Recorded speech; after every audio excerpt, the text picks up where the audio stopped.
All right.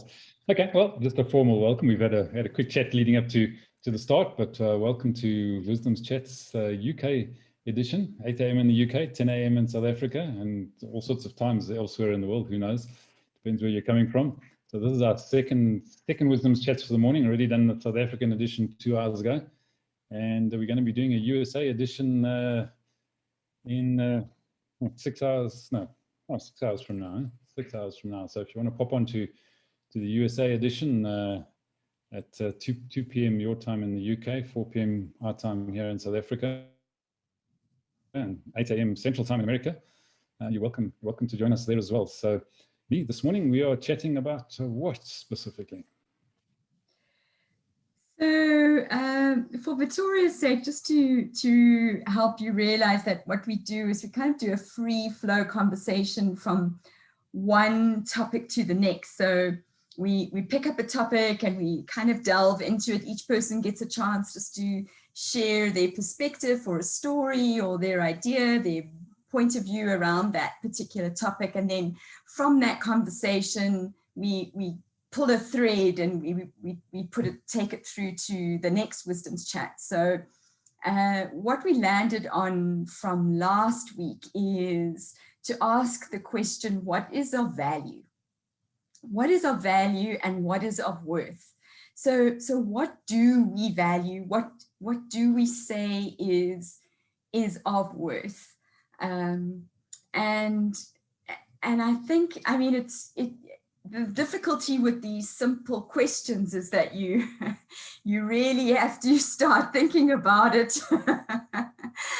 And so the few ideas, and I'm going to make some obvious statements, I think, but nevertheless, I sort of wanted to get them out there, that there's obviously a tangible and an intangible aspect to value and worth. And the tangible can be measured. And I think of the two commodities, and I use the word commodities quite deliberately, that we usually measure value by is time and money. And I think we very often evaluate whether something is worth our time. And we have, based on our priorities or our personality or the pressure that we have on ourselves, and we put a value on our time based on, you know, what is this going to mean to me in this moment based on all of those things. So we're evaluating at any moment in time, you know, the value of our time, or the if it's worth our time. So that's the one aspect. And then, of course, value, we always talk about in sales terms. You know, you're not selling the product or the service, you're selling value. And it's sort of become such a cliche in a way. I'm still not sure people really understand what that means. And so it's really to pin down, therefore, what an individual or what a company or what an organization means by value, and then how do you align to that value, is an interesting thing. And then, of course, there's all these intangibles, and we talk about priceless, something being priceless. That's almost like beyond value. You can't measure it. And I just want to end by saying that there are many things that we can value over and above what we specifically can tangibly receive. And memories is one of the things that I value highly, and it's very relevant for me at the moment because it was my birthday yesterday, and my family came around for a dinner on Monday night. And so my family is my mom, who lives with us, and my two adult daughters who don't live with us but live nearby. And so there were the five of us. And my mom had been to Thai cooking school when she visited my sister in Thailand a number of years ago, and she spent the whole day preparing a Thai meal. We had 5 courses, including dessert. And my family gave me this huge box of Lego, Harry Potter Lego, which was absolutely delightful. And we talked and we laughed and we ate, and it is, in terms of a moment in my life, in this, and what I'm calling my odd birthday, I'm 57. It's the oddest thing. It's 2 odd numbers in the middle of nothing. And it was a moment of pure happiness that I will treasure. And the value of that is incalculable. And I think when you receive something like that, that's completely unearned, completely serendipitous, the feeling when you get that sense of value is gratitude. So let me leave it at that. Right, thanks, Lee. Yeah, it's lovely when those things happen, and wish we all have more of them more often. So let's pop across to Ed next. What's your worth and how do you value it, Ed? You've come to the wrong person, really, Ivan, because as you know, I'm an ex-accountant, and accountants know the cost of everything and the value of nothing. But you've heard me rant before about how companies say that their people are their biggest asset, and then you turn to the balance sheet where all the assets are listed, and the people aren't on there. They're actually on the profit and loss account as an expense. So how much do companies value people? And just recently, I've had quite a few surveys come through, and it's about telephone companies or the supermarket or whatever it is. And they always ask, what value is it to your local community? And there's not a section that says sod all. And then it always reminds me of my ex-wife. She was a tremendous value to the local community. And I only ever found out at Christmas, because I used to work away, so I didn't get involved with the local community much. But at Christmas, we used to get loads and loads and loads and loads of Christmas cards. And inside each, and they're all addressed to her, none for me, except from maybe the telephone company saying, thank you for your custom.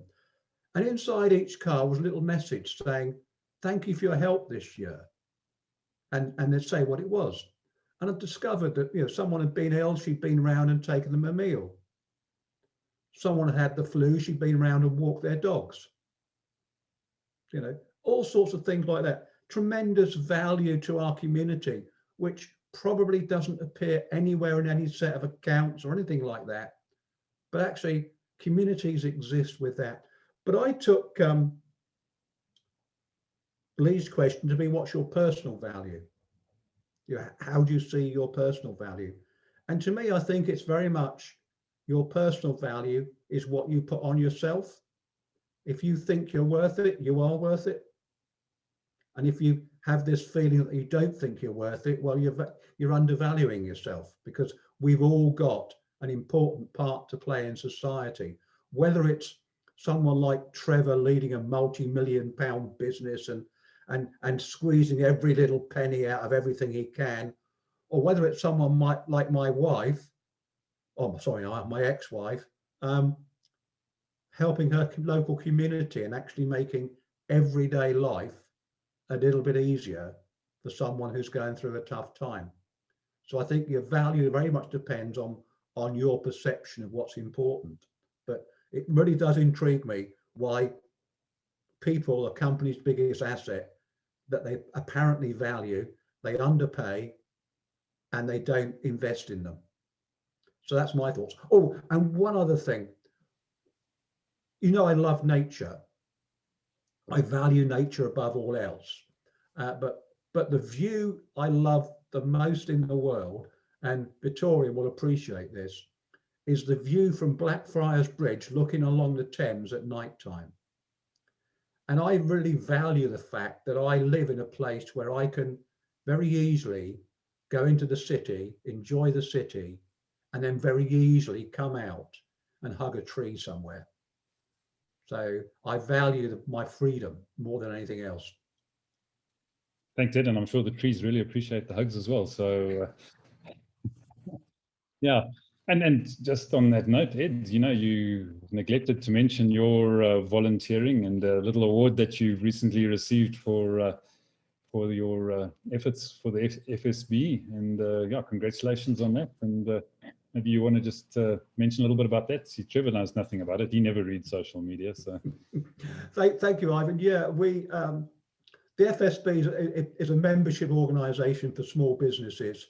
It has employed staff and it has volunteers, and the volunteers are the connection between the businesses and the organisation. And we had an award ceremony yesterday to celebrate the volunteers, and I was very fortunate to receive an award for what I do around networking in Cornwall. So I was very touched by that. So that's why I shared it on social media, and thank you for seeing it, Ivan. oh, that's great. And yeah, you know, the world revolves around people like you who get involved, and I think that's well deserved, I'm sure. So thanks for that. Right, Victoria, you've got an idea of how this works, so going to pop across to you, and maybe just before you get going, maybe just briefly tell us how you got connected to us, and you told us where you're from, so but maybe how you got connected, and then your thoughts on value and worth. Yeah, so first of all, happy belated birthday and congratulations, Ed, to you. So I got here through actually a different platform, which is called Smart Tribe. So in the last 5 months, I've been backed by venture capital. So I was one of their entrepreneurial programs. And one of the companies that was launched through this venture capital has developed this platform, which is really for PhDs and businesses. I'm not a PhD myself, but I marketed myself as a business, and I was looking for PhD and academics to help me with a business idea to find product market fit. Through there, I met someone called Laura Cobb, who's in the US, and she actually introduced me to this platform. So this is how I arrived here. So the power of networking is amazing. I probably didn't have time to do it before the pandemic, and I was just so involved in my job, which wasn't even my company, but I was working crazy hours, that I didn't have time to build my own network and my own opportunities. It was very much end of month salary or the next year's salary upgrade or a bonus or whatever that may have been. But actually I was really narrowing myself and my opportunities by doing that. And that's something that COVID has brought to me, the opportunity to do that. So that's how I arrived here. So brand new, it literally came to me yesterday. So I was like, right, let's give it a try. Because if I don't try, I don't know. But she really speaks highly of it. And I know she's doing a lot of behind the scene brand awareness for this. So she's definitely someone to say thank you to. So for me, value. So I've had, probably like everyone else, a bit of a roller coaster during this time. But what I based a lot of my work on last year was personal value and how to align that with business. So I've been very lucky to leave corporate and work for an SME which scaled up from an £8 million business to a group which was turning over 70 million just before the pandemic hit. So we were very much working for luxury brands, big marketing agencies. So we were the first to go down and we had to close in August. But having taken a step back from that business, I realized that actually I've been committed in 5 years of my time in a business that didn't align with my values. And this goes back to what Edward was saying, which is people are the most important thing. And what I realized is that we were talking about that all the time. And I was the right hand of the CEO, which was one of the major investors. And a lot of my work was integration of the group, It was brand, what did we stand for, how are we going to do that and represent it in our work, in winning new contracts. And actually, I realized that that was all fluff and none of it was true. Because the moment the government gave us incentives to keep people at home and not going to work, even though we had still major projects happening, and they're still happening today within a different company, the first thing that at board level that was decided to be done was to send everyone home. And for me, that personally just showed me that that wasn't the business I wanted to be in, because I'd been given 15 hours a day for the last 5.5 years to a business that actually everything that I was preaching, because I was the person going in front of the businesses, speaking, taking the CEO's place, everything I'd said wasn't true. So that affected my personal value. So that meant that when that happened, I haven't been able to keep in contact apart from 2 or 3 people, which 2 out of 3 are business directors in that business, because people probably believe that everything I was saying, I then dismantled. And that then resulted in me, I wanted to change that and say, right, from now on, what am I going to do? So I worked a lot with a professional executive coach to look at what my values were. And actually, for me, what came up a year ago, and it may change because they do, I find that they do change depending on circumstances, is that respect was the biggest value that I was looking for. So whereas I've always thought for a bigger salary package and whatever, because that's just something that I look and it does excite me and it does get me working harder, but the respect, and I found that that was lost through that process. So out of more than 500 people we employed, it's going to be very hard for me to go back and build those relationships because I was the face of the company. And we did something completely the opposite. And now these directors have opened a new company with no overheads. And I had a conversation with someone that worked for me a week ago that I hadn't spoken to, who said to me, morally, that's terrifying that they could do that. But I couldn't comment because I have respect for my previous employer, who has allowed me to have a house, a life, something that I love and appreciate and I give worth to because it's helped me build my family. But at the same time, I really value him and his opinions, and he's absolutely right. There is that lack of morality. So for me, it's been really interesting to go through all of these phases and actually understand something that I believed in, and maybe I was the only one that believed those values in that company for 5 years, weren't respected. So a lot of my work at the moment is very much, what does my future need to look like? How is it going to add value? Yes, in my bank account, tangible, but also personally. So one thing I've been doing whilst I always say I'm in between deciding what I want to do in my life, so I'm doing a bit of my own business and trying to find product market fit and see if that's going to work. So I'm on business idea 2 in 8 months. So it's still not there, but that's really allowed me to network and meet a lot of people. On the other hand, potentially be employed by a business. But the first thing I say is I need to speak to someone that works in there because I need to understand what their values are. Not scared to work hard, but I need to know that my personal reputation is not ruined because I'm standing in front of that business saying, right, this is what we're going to do. This is what we believe in. This is why we're doing these projects rather than something else. And I think that's really important to me now. And it may come with age, I don't know, or experience. But it's something that before, probably 10 years ago, I didn't really appreciate. It was more about the paycheck, but that's changed.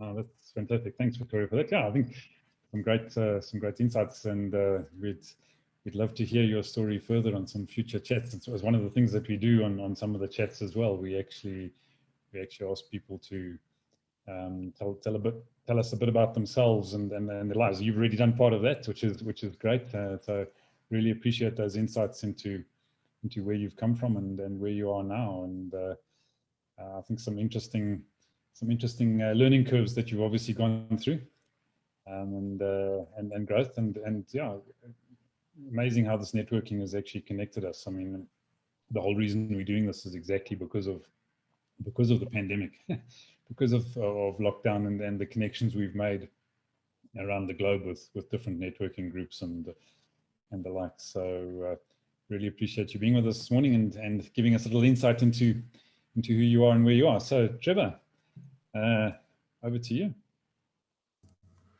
Yeah, you see, I'm being devalued by Ed because he's really casting aspersions on my character to someone that I really respect for her little story, listening to it for the first time.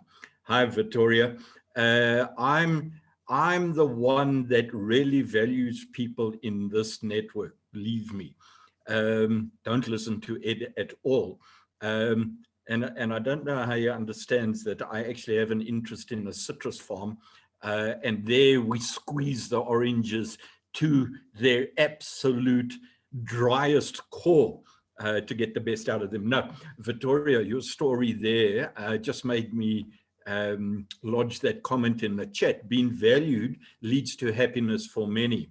And, you know, I've grown up with all girls in my family. All girls that have wanted jobs for their own personal satisfaction and their own personal growth. And they've been in jobs for a pretty long time, which means that their management has actually moved on before they've actually moved on. And it's been very interesting to see how respect from old management, in other words, them being valued and feeling so happy about where they are, almost immediately drops like that when a new manager comes into the scene and completely drops any form of value or respect for those individuals. And it's happened to all my girls. I've seen it. And you can immediately see when people are not feeling valued, they're extremely unhappy. So I think the converse of that little statement that I've put there, Ed, just to correct you, I'm not big on bank balance, I'm big on happiness. And happiness for me and my entire family and all my girls transpires when they see a big bank balance. So just make certain that you get all these steps right, okay?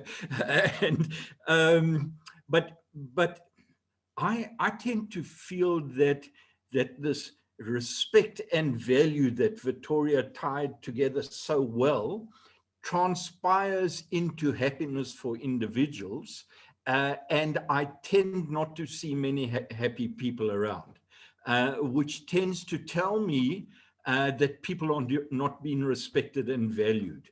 And as Victoria says, and Victoria, I want to tell you something. The older you get, you don't gain too much in the form of wisdom. The only wisdom that I've ever gained getting older is to find people like Lee and Ivan just to help me out as I'm getting older. But then you also find people like Ed who just mess your brain around all the time. So you're at risk with the people that you actually meet. But the direction that I wanted to go is that surely this respect and value, if so many people are within working environments and as you say, also going into the entrepreneurial route, how do we build this respect and value into today's society where we're all at this, I mean, we're very close. I can see how close we are, but people talking about being unhappy and wanting to get together with people. So I'm thinking through this discussion as it's going. How do we build respect, value, and happiness into a project that we can connect all our projects with other people using Zoom facilities? So you can see where my mind goes. Sorry, Victoria, I'm just a serial entrepreneur. I'm starting to see opportunities. If we see unhappy people out there that are not respected and valued by their managers, how can we quickly save them and help them to happiness by leading them down the direction that you're actually going, finding personal happiness in your own entrepreneurial ventures and that sort of thing. So I'm just interested in, who is this Victoria? What is she doing? What venture capital did she raise? Why did she raise it? Where does she want to go? Hey, Lee, Ivan, Edward, you got to find out who Victoria is for me. So maybe we can do something global, and then that can help me in my bank balance, and then I'll be happy. Okay, so Victoria, if you understood any of that, you're probably doing better than the rest of us, because now I'm feeling disrespected and devalued. Victoria, help me. Just tell them that you really understood everything that I said, please. It was absolutely clear. Thank you. Value. Okay, so Victoria, you are the newly appointed translator for the Wisdom's Chats group, so you can interpret whatever Trevor says, so the rest of us can try and understand it. So, no, but that's fantastic, and I think it's amazing how these things do connect, and how we come back to it, and the fact that you introduced respect into the equation, Victoria, I think is 100% correct. And in fact, one of our Wisdom's Chats not so long ago was on that topic exactly. You know, what is respect? You know, should we respect?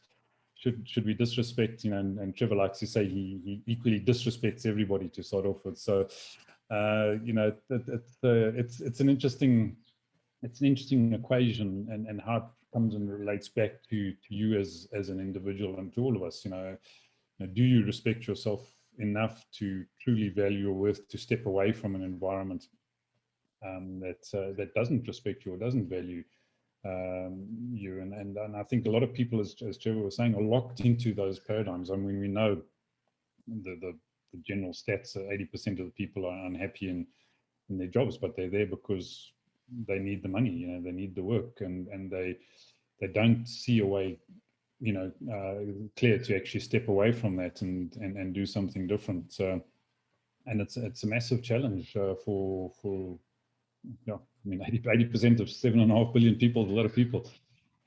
So the question is, what do we do, and how do we actually help both ourselves and others start to truly value, respect, and understand our worth in terms of the opportunities and the ventures and the engagements that we have. So that's it is interesting, and going back to Lee's sort of opening statements, I think ultimately it comes down to the intangible rather than the tangible aspects of value and worth.